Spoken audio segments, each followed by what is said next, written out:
Ukraine के राष्ट्रपति Vladimir Zelensky तक क्या रूस अब तक पहुंच नहीं पाया, या फिर वे अपने दम पर जिंदा बचे हैं और रूस को मुंह तोड़ जवाब दे रहे हैं?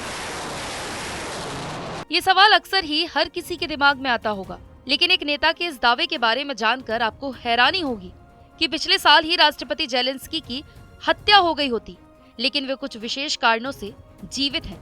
यानी कि जेलेंस्की को जीने का अभयदान मिल चुका है। ये वरदान उन्हें और किसी ने नहीं बल्कि कट्टर दुश्मन रूसी राष्ट्रपति पुतिन ने ही दिया है। अब आप सोच में पड़ गए होंगे कि कोई भला अपने दुश्मन को नहीं मारने का अभय वरदान कैसे दे सकता है। आपका सवाल सही है, लेकिन जेलेंस्की को पुतिन की ओर से अभय वरदान दिए जाने की बात सच है।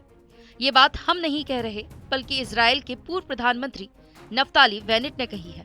दरअसल रूस और यूक्रेन के बीच समझौते की कोशिश कर चुके इजराइल के पूर्व पीएम नफ्ताली बेनेट ने शनिवार को एक इंटरव्यू में जेलेंस्की की हत्या को लेकर बड़ा खुलासा किया है। बेनेट ने कहा कि वो पुतिन से जेलेंस्की को नहीं मारने का वादा करवा चुके हैं।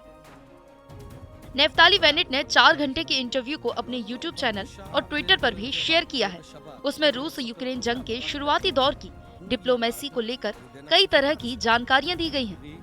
बेनेट ने इंटरव्यू के दौरान बताया कि जंग के शुरुआती दिनों में समझौते को लेकर उन्होंने पुतिन से मुलाकात की थी। इस दौरान उन्होंने रूस के राष्ट्रपति व्लादिमीर पुतिन से पूछा था, क्या आप जेलेंस्की को मारना चाहते हैं? इसके जवाब में पुतिन ने कहा था, नहीं, मैं उसे नहीं मारूंगा।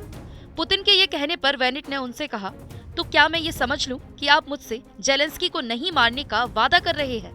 पुतिन ने जवाब में हाँ कहा था। बेनेट ने यह भी बताया कि पुतिन से मीटिंग के तुरंत बाद उन्होंने जेलेंस्की को फोन कर इसकी जानकारी दी थी।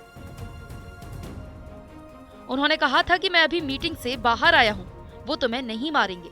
इस पर जेलेंस्की ने पूछा, क्या आप श्योर हैं? तो मैंने कहा 100% श्योर हूँ। अब आपको बताते हैं ये बड़ा दावा करने वाले नफ्ताली बेनेट कौन है। नफ्ताली बेनेट को इजराइल के कट्टरपंथी यहूदी के तौर पर जाना जाता है। इसके अलावा वो कुछ बड़ी टेक कंपनियों के मालिक भी हैं। 2 साल चीफ ऑफ स्टाफ भी रहे हैं। बेनेट 2021 में बेंजामिन नेतन्याहू को कुर्सी से हटाकर प्रधानमंत्री बने थे, जिन्हें उनका राजनीतिक गुरु माना जाता था। आपको बता दें कि रूस यूक्रेन के बीच जंग शुरू होने के 1 महीने बाद ही बेनेट ने क्रेमलिन में रूसी राष्ट्रपति व्लादिमीर पुतिन के साथ रूस और यूक्रेन के बीच संघर्ष में मध्यस्थता करने की पेशकश की थी। हालांकि उनकी मुलाकात बेनतीजा रही। अब जंग को 1 साल पूरा होने वाला है। इसके खत्म होने के कोई आसार फिलहाल नहीं दिख रहे हैं।